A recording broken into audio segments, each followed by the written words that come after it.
अस्सलाम वालेकुम मेरी प्यारी बहनों और भाइयों। उम्मीद करती हूँ अल्लाह ताला से कि आप लोग बिल्कुल ठीक ठाक होंगे, अपने घरों में खुश और आबाद होंगे और एक दूसरे का भरपूर ख्याल रख रहे होंगे।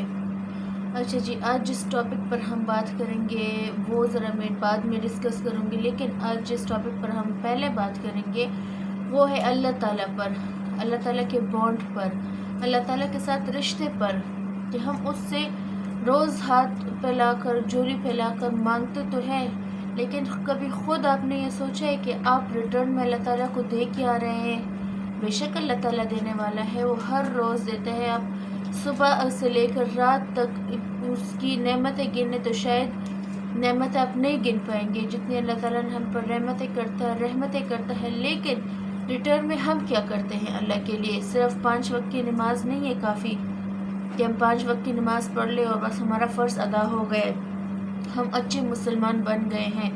बेशक हम अच्छे मुसलमान बन गए हैं, लेकिन हम रिटर्न में अल्लाह ताला को दे के आ रहे हैं। देखिए, ऐसे बहुत सी हमें आदत होती है, ऐसे बहुत सी खसलतें होती है एक इंसान में जो वो उस इंसान को अच्छा भी बनाती है और उस इंसान को बुरा भी बनाती है।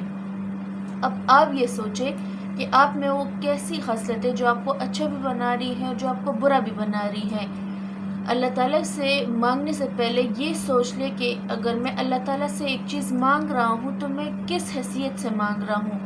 अगर वो मुझे अल्लाह ताला ना दे, फॉर इंस्टेंस अगर मैं ये कहूँ कि अगर आप अल्लाह ताला से कुछ मांगते हो, अल्लाह ताला आपसे रिटर्न में ये कहे कि तुम फ़ला चीज़ मुझे दो, मैं तुम्हें फिर आपकी वो हाजत, वो परेशानी, वो मुश्किल आपसे दूर कर दूँगा। अगर ये ऐसा होता तो आप कौन सी वो एक आदत या कौन सी वो आपकी बुरी आदत है या अच्छी आदत है या आपकी अजीज़ तरीन चीज़ है, अगर वो अल्लाह ताला के रास्ते में आप कुर्बान करते। मैं यहाँ पर बात करूँगी, अगर मैं ख़ुद अपने लिहाज से बात करूँ तो ऐसी बहुत सी आदत मुझ में है जो मैं जानती हूँ, मुझे पता है कि मुझ में बुरी है, लेकिन मैं उसको दूर नहीं करती। शायद ऐसा हो कि उस आदत की बिना पर मेरी दुआएं रद्द हो रही हों, या मेरे कुछ आदत ऐसे हैं जो मेरे दुआओं को कबूल होने से रोकती हो, या कुछ ऐसे गुनाह मेरे ऐसे हैं जो नेकियों को या मेरी उन दुआओं को रोकती है जो मैं मांगती हूँ। तो मैं ये जो है बात इसलिए कर रही हूँ कि हम में से बहुत से मुसलमान ऐसे होंगे जिसमें बहुत सी बुरी आदतें होंगी। अगर आप अल्लाह ताला से कुछ मांगे तो ये अपने साथ पक्का पक्का प्रॉमिस कर ले कि ए मेरे अल्लाह, मुझ में ये बुरी आदत है, या मैं झूठ बोलता हूँ, या मैं किसी को धोखा देता हूँ, या मैं ये गुनाह करता हूँ, मैं ये अपने आप से ख़त्म कर लूँगा ये आदत, या ख़त्म करने की ट्राई आप कर ले। फिर अल्लाह ताला से अपने लिए दुआ मांगे, अपनी हाजात मांगे, अपनी परेशानियों के लिए हाथ मिलाए। आप मुझसे 100% लिख के ये ले ले कि इंशाअल्लाह अल्लाह ताला वो दुआएं आपकी ज़रूर कबूल करेगा।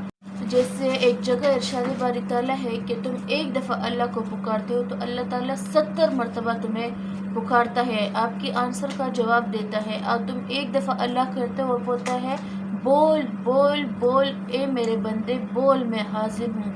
आपके एक पुकार पर वो 70 मरतबा आपको आंसर देता है। और एक दूसरी जगह इरशाद है कि अगर तुम चल के जाते हो अल्लाह के पास तो अल्लाह तुम्हारी तरफ दौड़ के आता है।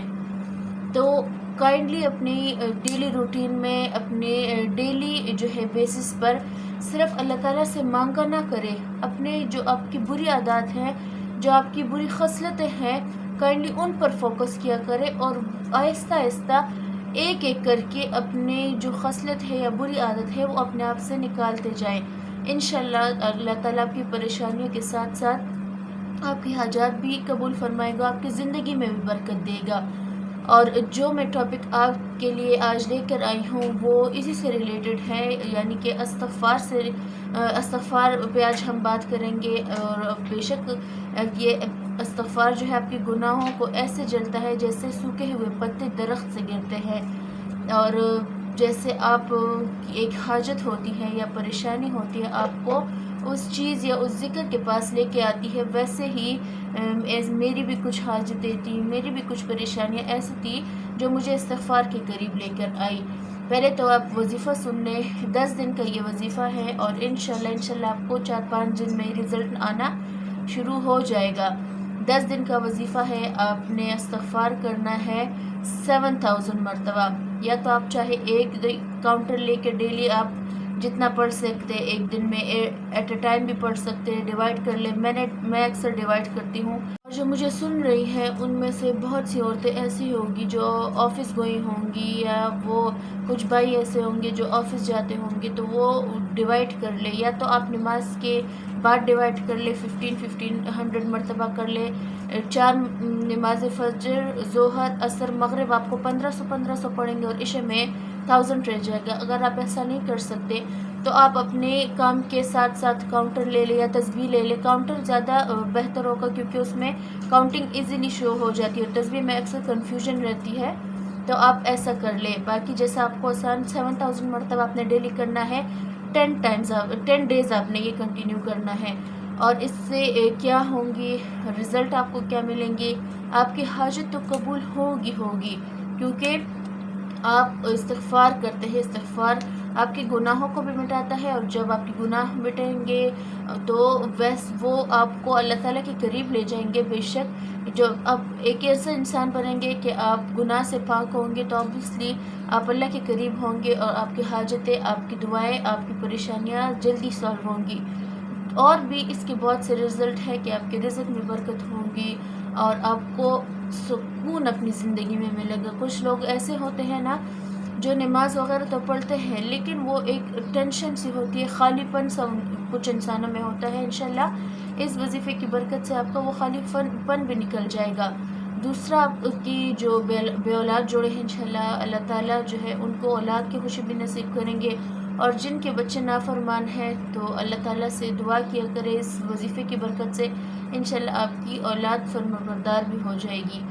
آپ کو اس سے بہت سارے فائدہ ہوں گے۔ ایک تو یہ ہے کہ رزق کی تنگی جن کے ہاں ہے، انشاءاللہ اللہ تعالیٰ رزق کی تنگی دور کریں گے۔ بے اولاد جو جڑے ہیں، انشاءاللہ اللہ تعالیٰ ان کو اولاد کی خوشی نصیب کریں گے، اور جن کی اولاد نافرمان ہے انشاءاللہ ان کی اولاد بھی فرمانبردار ہو جائے گی۔ اور جیسا کہ قرآن پاک میں اللہ تعالیٰ فرماتے ہیں فَقُلْ تَسْتَغْفِرُوا، بس تم استغفار کیا کرو تو میں تمہارے اوپر بارش برساؤں گا۔ بارش سے مراد رزق کی بارش بھی ہو سکتی ہے، آپ کی حاجات بھی پوری ہوں گی، آپ کے گناہ مٹ جائیں گے۔